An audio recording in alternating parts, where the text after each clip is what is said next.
Saya menyapa kita, Shalom Bapak Ibu. Puji nama Tuhan, bagaimana kabarnya? Sehat? Hari ini kita bersyukur untuk anugerah Tuhan. Kita boleh beribadah di tempat ini dan kita boleh mendengarkan firman Tuhan. Hari ini tema firman Tuhan agak sedikit ekstrim saya sampaikan Bapak Ibu ya. Judulnya, temanya berjalan di tengah badai. Kita buka Alkitab kita dalam Matius pasal yang ke-14, ayat yang ke-22 sampai yang ke-33. Dari pembacaan firman Tuhan Bapak Ibu, kalau kita baca perikop sebelumnya, itu adalah satu pengalaman extraordinary atau satu pengalaman supranatural, bagaimana dengan 5 roti dan 2 ikan dikasih makan 5.000 orang.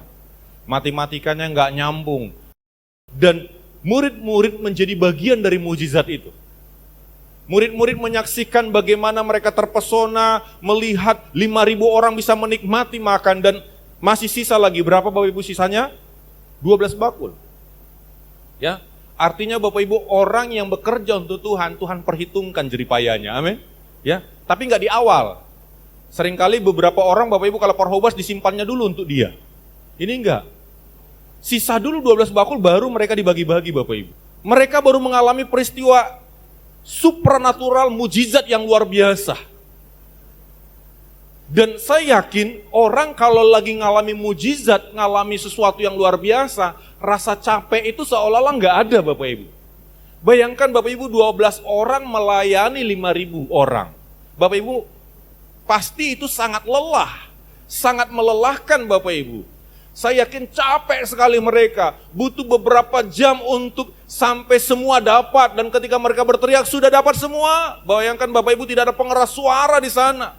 Tapi coba lihat, ketika ayat 22, sesudah itu Yesus segera memerintahkan murid-muridnya naik ke perahu dan mendahului mereka ke seberang. Sementara itu ia menyuruh orang banyak pulang. Tapi ketika Tuhan Yesus suruh mereka pergi, mereka langsung pergi saja. Seolah-olah nggak ada rasa capek. Seolah-olah mereka nggak lelah. Karena apa? Mereka baru mengalami peristiwa yang begitu hebatnya. Sehingga seolah-olah capek itu hilang seketika. Mereka taat diperintah sama Tuhan.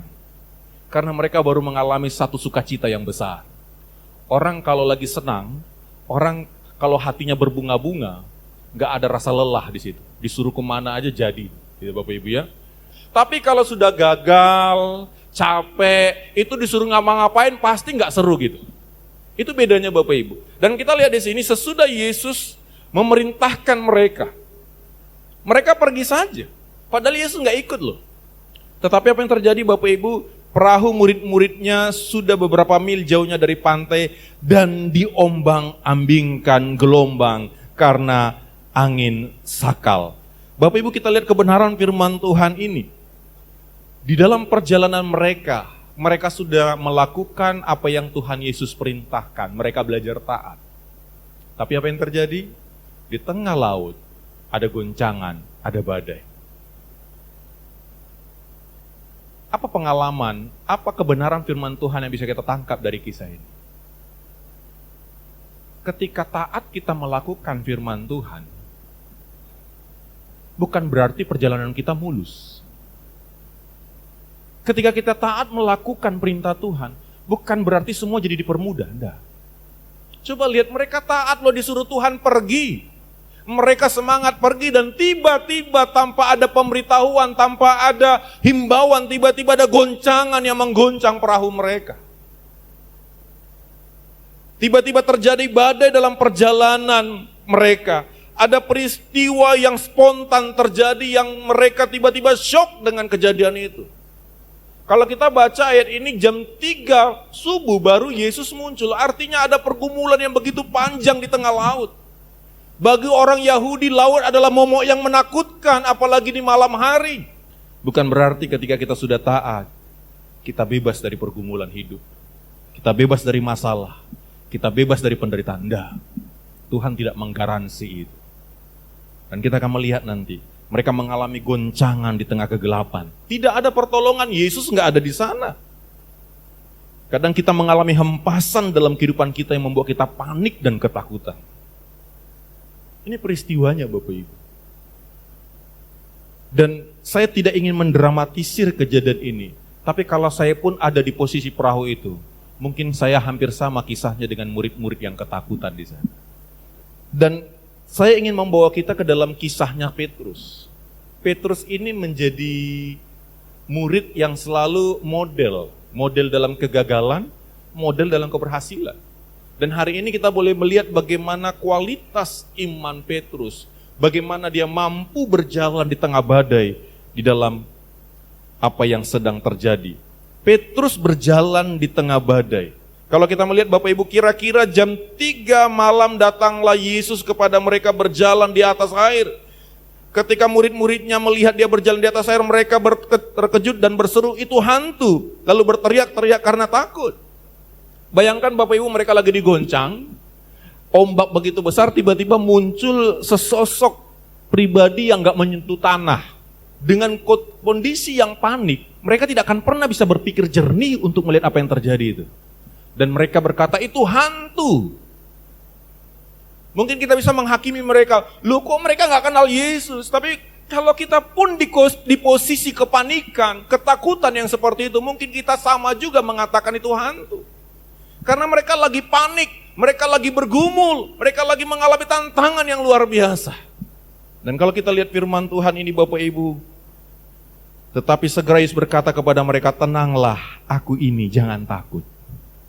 Kalau kita lihat dalam kisah ini, ceritanya belum usai dan badainya nggak diselesaikan.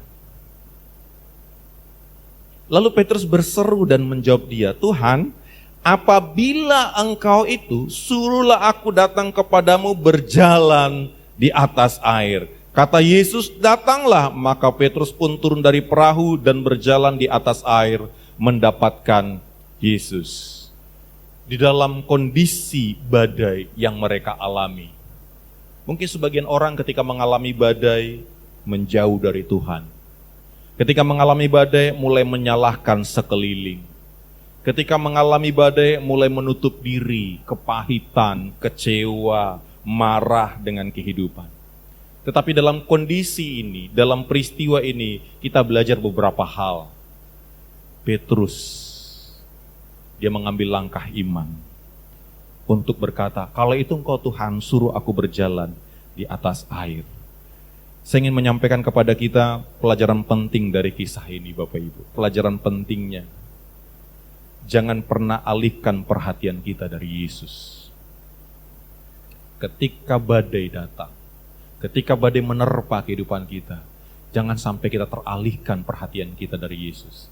Karena ketika kita teralihkan, disitulah kita akan mengalami bagaimana begitu rapuhnya dan lemahnya dan membuat kita bisa mungkin hampir-hampir tenggelam. Dan saya ingin sampaikan kepada kita Bapak Ibu, badai itu macam-macam. Dan pelajaran berharga dari kisah ini adalah dari apa yang dilakukan oleh Petrus.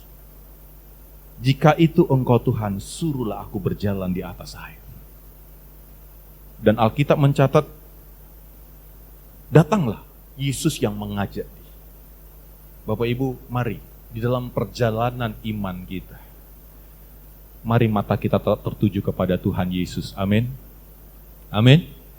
Mari tertuju kepada Yesus. Kalau kita lihat kiri kanan kita, kita gampang rapuh. Kalau kita melihat realita, kita gampang kecewa. Dan Petrus kan dia sebenarnya ketika dia melihat Yesus, dia bisa berjalan di atas air loh. Ini peristiwa yang luar biasa. Bukan sudah tenang badainya enggak Bapak Ibu? Masih bergejolak. Karena kalau kita baca ayat ini, setelah naik perahu lah Yesus baru badai tenang. Artinya ketika Petrus sedang berjalan, itu goncangan masih ada, badai masih ada, tapi dia belajar melangkah dengan iman, dia tertuju kepada Tuhan, dan ketika dia tertuju kepada Tuhan, dia bisa berjalan, dia bisa terus menapak kehidupannya. Dia belajar mentaati firman Tuhan, dia datang, Bapak Ibu. Saya boleh bayangkan kalau kita di posisi itu, apakah kita datang? Karena digoncang Bapak Ibu, mungkin kita nggak berani, tapi Petrus berani melangkah. Ketika dia taat firman Tuhan, dia bisa berjalan di atas air Bapak Ibu. Wah, luar biasa kisah ini. Di atas badai yang sedang melanda mereka. Dia melangkah, mentaati firman Tuhan itu. Dia melangkah, dia ikuti apa kata Tuhan, datanglah dia datang. Dia berjalan di atas air. Melangkah itu butuh iman Bapak Ibu. Iman itu butuh tindakan. Disitulah kualitas iman Petrus dipertaruhkan. Suruhlah aku datang kepadamu. Kalau Alkitab mencatat, Tuhan, apabila engkau suruhlah aku datang kepadamu dan berjalan di atas air. Coba lihat bahasa ini Bapak Ibu, saya senang bahasa ini. Suruhlah aku berjalan di atas air dan datang kepadamu. Petrus enggak minta Tuhan tenangkan badai ini, enggak. Kita enggak menemukan ayatnya mereka berteriak supaya ditenangkan badai. Enggak ada. Petrus berkata, suruhlah aku datang kepadamu. Enggak mudah Bapak Ibu karena sedang badai. Seringkali badai membuat kita malah jauh. Ini suruhlah aku datang di tengah badai. Dan kita selalu berpikir ini, Tuhan tenangkan dulu masalahku baru aku setia. Tuhan sembuhkan penyakitku baru aku datang kepada Tuhan. Tuhan jawab doaku baru aku sungguh-sungguh. Ini enggak. Tuhan gajiku naik dulu baru aku setia persepuluhan misalnya. Tuhan aku harus seperti ini dulu. Enggak. Dia melangkah dengan iman Bapak Ibu di tengah tantangan. Di tengah badai yang sedang dia jalani. Melangkah dengan iman. Iman itu butuh tindakan, butuh keberanian. Petrus melangkah dan dia berjalan. Mendekat kepada Tuhan. Iman itu bukan berbicara tentang apa yang kudapat. Tetapi iman itu harus mendekatkan kita kepada Tuhan. Makanya iman di sini dua hal. Berpercaya dan mempercayakan diri kepada Tuhan. Orang banyak percaya Yesus membuat mujizat, tetapi tidak mempercayakan hidup kepada Tuhan itu sendiri. Jadi iman ini adalah iman yang mendekatkan kita kepada Tuhan.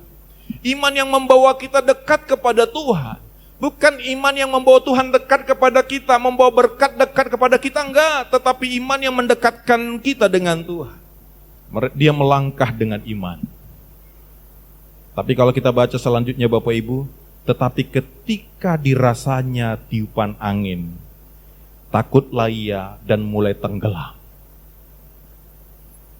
Ketakutan menenggelamkan kita. Ketakutan membuat kita lemah dalam iman.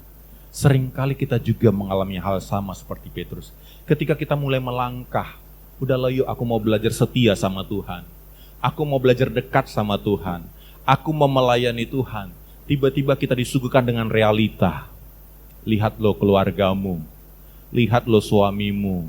Lihat lo anak-anakmu. Lihat ekonomimu, jangan sok-sokan, jangan sok rohani. Macam-macam akhirnya kita lemah, kita down lagi. Ketika kita melangkah dengan iman, kita disuguhkan dengan satu realita yang membuat kita akhirnya ciut kembali. Petrus ketika merasakan badai itu mulai ketakutan, dia hampir tenggelam. Kita juga seringkali mengalami hal sama ketika kita mulai melangkah dengan iman. Tapi di dalam perjalanan itu kita melihat kiri kanan. Dan kita disuguhkan dengan satu fakta, bahwa doa-doa kita belum dijawab, bahwa penyakit kita belum sembuh, bahwa pergumulan kita belum tuntas. Kita diperhadapkan dengan satu fakta bahwa ada begitu banyak kegagalan-kegagalan, sehingga membuat kita akhirnya down, membuat kita lemah, dan kita hampir tenggelam. Tapi kalau kita lihat kebenaran firman Tuhan ini, luar biasa Tuhan kerjakan Petrus. Dia mampu berjalan di atas air, walaupun dia dalam beberapa hal dia gagal. Mungkin kita juga sama seperti Petrus Bapak Ibu. Kita sudah mau belajar komitmen nih. Saya mau komitmen ikut Tuhan sungguh-sungguh. Saya mau komitmen menjadi suami yang sungguh-sungguh, jadi istri yang sungguh-sungguh, menjadi anak-anak muda yang sungguh-sungguh. Tapi ketika kita berjalan, tiba-tiba ada suara-suara yang melemahkan iman kita. Terus kita ditampilkan dengan satu fakta. Coba lihatlah, jangan sok melangkah dengan iman. Masalahmu aja gak tuntas, Tuhan gak tolong kamu kok. Tuhan gak bela kamu. Mana diperhatikan kamu sama gembalamu? Mana diperhatikan kamu sama pelayan Tuhan? Mana kamu dinaterikan? Mulai ada hal-hal yang menggerogoti, hal-hal yang melemahkan kita. Sehingga sama seperti Petrus, kita hampir-hampir tenggelam. Mana kalau Tuhan tolong kamu, coba lihat anak-anakmu gak ada yang hormat samamu. Kalau Tuhan tolong kamu, penyakitmu gak sembuh-sembuh kok. Kalau Tuhan baik samamu, mana? Dunia ini coba untuk mempengaruhi kita untuk tidak datang kepada Tuhan. Dan Alkitab mencatat, tetapi ketika dirasanya tiupan angin, takutlah ia dan apa? Mulai tenggelam. Tapi enggak selesai di situ Bapak Ibu. Ia berteriak, Tuhan, tolonglah aku. Dan Tuhan menolong dia. Tuhan Yesus mengulurkan tangannya. Tuhan tidak akan biarkan Petrus tenggelam. Kita bisa gagal, iya. Tapi tidak akan dibiarkan tenggelam. Bapak Ibu, saya mendapat kebenaran firman Tuhan ini bahwa ternyata dalam kehidupan kita juga seringkali seperti itu. Kita dalam posisi orang yang tenggelam, tapi sayangnya kita nggak ngelurkan tangan kita. Padahal ketika kita ulurkan tangan kita, ada Tuhan yang sanggup menggapai kita. Yesus langsung cepat ketika Petrus berteriak, Tuhan tolong aku, Tuhan tolong dia. Bapak Ibu, sekali lagi saya tidak katakan ini tentang badai yang diselesaikan, belum. Ketika kita mungkin berkata, Tuhan tolong aku dengan maksud supaya penyakit kita sembuhkan. Tidak di ayat ini. Supaya ekonomi kita berjalan. Tidak Bapak Ibu dalam ayat ini. Tuhan tidak selesaikan badainya. Tapi Tuhan selesaikan kitanya. Karena objek Tuhan itu adalah kita. Karena yang menjadi fokus Tuhan itu adalah kita. Badai itu bagi Tuhan itu sesuatu yang sangat kecil untuk diselesaikan. Tetapi urusannya adalah bagaimana kita punya iman yang berkualitas di tengah-tengah badai itu. Dan dalam kisah ini kita disuguhkan bagaimana Petrus bisa berjalan di atas air. Dan kalaupun dia gagal, dia nggak tenggelam. Karena dia berteriak kepada Tuhan. Mari kita berteriak kepada Tuhan ketika kita mengalami satu kegagalan. Kita merasa hampir-hampir tidak mampu lagi, berteriaklah kepada Tuhan. Dan Tuhan akan mengulurkan tangannya untuk menolong kita. Tuhan akan mengulurkan tangannya dan gapailah tangan Tuhan dan dia akan menggenggam kita dan tidak akan pernah melepaskan kita. Sehingga tidak ada alasan bagi kita untuk tenggelam di tengah-tengah badai. Karena Tuhan ada beserta dengan kita. Mungkin kita bisa salah memahami tentang Tuhan. Kita anggap Tuhan itu hantu mungkin. Kita anggap Tuhan itu nggak adil mungkin. Tapi Tuhan selalu ada mengulurkan tangannya bagi setiap kehidupan kita. Ayat 32. Lalu mereka naik ke perahu dan angin pun redalah. Saya tidak menemukan di sini mereka minta Tuhan Yesus redakan badai. Tapi ada pengalaman-pengalaman yang luar biasa di dalam badai yang sedang terjadi. Bayangkan Bapak Ibu, di tengah badai yang sedang berkecamuk, ada skenario yang luar biasa, ada cerita yang menarik. Di tengah-tengah kepanikan itu, ada satu kisah, ada satu kejadian yang luar biasa, yaitu kualitas iman dari Petrus melangkah dengan iman itu. Tuhan ingin menemukan kita melangkah dengan iman di tengah badai kita. Tuhan ingin menemukan kita melangkah dengan iman di tengah penyakit kita. Tuhan ingin kita melangkah dengan iman di tengah pergumulan kehidupan keluarga kita. Tuhan ingin melihat itu. Jadi badai itu menjadi soundtrack kehidupan kita. Badai itu memperkaya, memperindah cerita itu. Dan ada satu pengalaman keintiman, pengalaman iman di tengah badai itu. Luar biasa Bapak Ibu. Saya yakin murid-murid yang lain juga mengalami hal yang sama. Dan ketika mereka masuk ke perahu, angin ribut, redalah. Bayangkan Bapak Ibu. Baru ceritanya selesai. Oleh karena itu pada saat pagi hari ini, saya ingin mengatakan kepada kita, badai tidak akan pernah bisa menenggelamkan kita. Tapi badai membuat kita mengalami kedahsyatan Tuhan dalam hidup kita. Amin. Badai tidak akan pernah bisa menenggelamkan anak-anak Tuhan. Karena selama Tuhan ada, mujizat itu nyata. Tapi tidak selalu berbicara tentang doaku dijawab Tuhan, bukan itu. Tapi bagaimana iman kita semakin dekat dengan Tuhan. Karena Petrus itu melangkah, dia mendekat dengan Tuhan. Harusnya aktivitas rohani kita mendekatkan kita dengan Tuhan. Saya mau katakan Bapak Ibu, kesembuhan terkadang tidak mendekatkan orang dengan Tuhan. Makanya Tuhan ingin kita itu mendekat dengan Dia.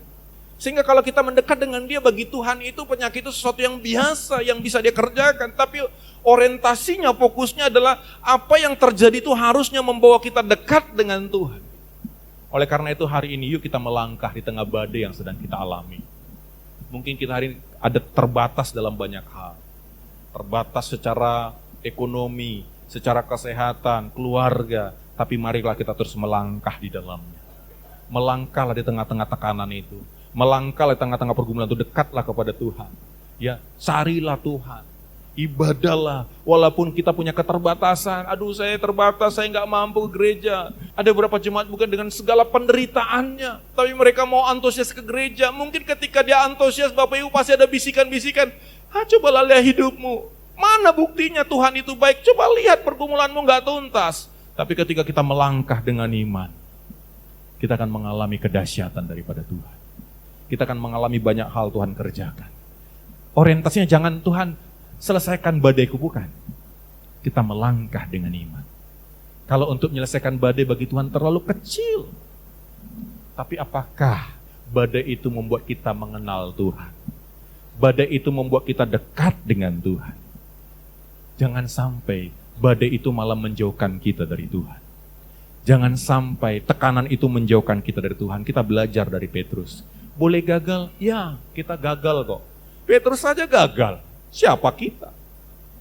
Tapi kegagalannya tidak membuat dia tenggelam karena dia berteriak dengan Tuhan.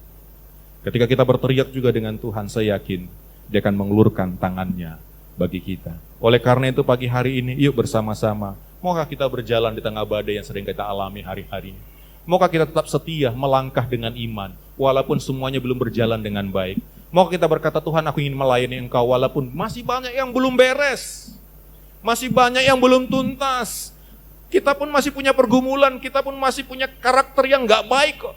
Tapi ketika kita melangkah dengan iman, dan yang berikutnya, jangan sendengkan telinga kita untuk mendengar hal-hal yang tidak mendukung kehidupan kita, amin.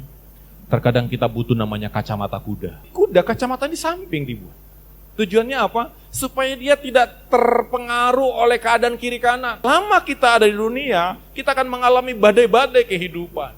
Tapi mampukah kita berjalan di tengah badai itu? Biarlah jemaat GBS Philadelphia mampu berjalan di tengah badai. Amin. Oleh karena itu ini firman Tuhan bagi kita.